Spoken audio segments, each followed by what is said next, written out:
Extended hangtod Agosto 31 ang pagsira sa border sa Bohol gumikan sa pagtaas sa mga bagong kaso sa COVID-19 ug hulga sa Delta variant. Sa bagong Executive Order No. 40 nga gilagdaan ni Bohol Governor Arthur Yap kagahapon ang kasamtangang lockdown nga nagsugod ni atong Agosto 6 hangtod Agosto 20 gilugwayan hangtod Agosto 31.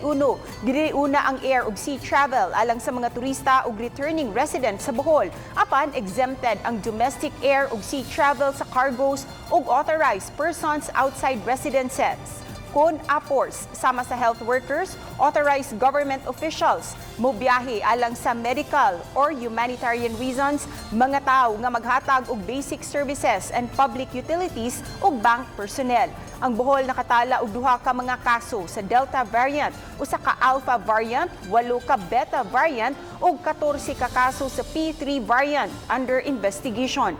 Giawhag sa mga otoridad ang mga mulupyo nga magpabakuna na ug sundon ang mga health ug safety protocols.